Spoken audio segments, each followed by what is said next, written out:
we do have some player news here as well from the casualty ward. Obviously, the article released every single week. I tried to get it up Sunday, so it's there. I'm sure there'll be a little bit more information coming up, but I guess the big ones for me that came through. First of all, we saw Yosefo Marcy limp off the field. I went back and watched that. It was when your man scored his second try, Craigs, the left winger. Carvalho. Sorry? Vuate Carvalho. Yes. Vuate Carvalho.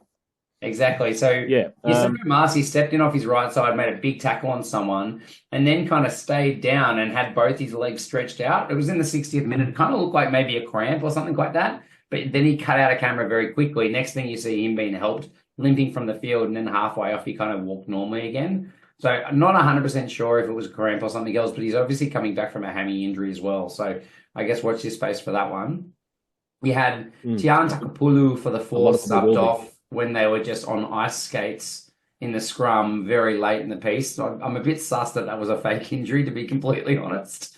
But we haven't heard any more about that one yet, and I decided I wouldn't write that down in the actual casualty ward.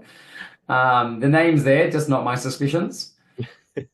Noah Hotham went down with an ankle injury. He actually got pegged with his foot, jammed up and turned to the outside, which looks like a syndesmosis injury. So, and they did say it was a high ankle sprain post the mat. I think the interview or something like that I saw. So yeah. So that's a worry. He managed to play on for a short period of time and then had to limp off the field. So hopefully not too severe, but it could cost him a little bit of time.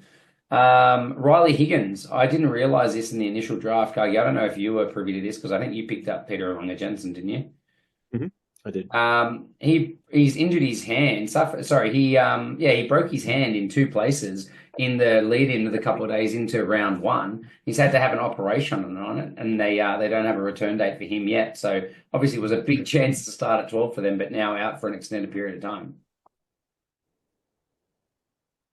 As Kagi freezes down there, I'll push on. Billy we thought was rested in round one, actually had an injury, but they said he's a chance to return in round two. And then the final one I have here is George Bell. He ruptured the plantar plate, we now know, on the underside of his toe.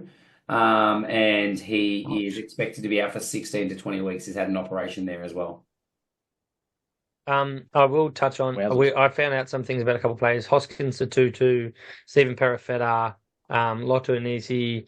They're not active on social media. They don't answer when you message them. So that's something that we found out about them because they're all on my fantasy side.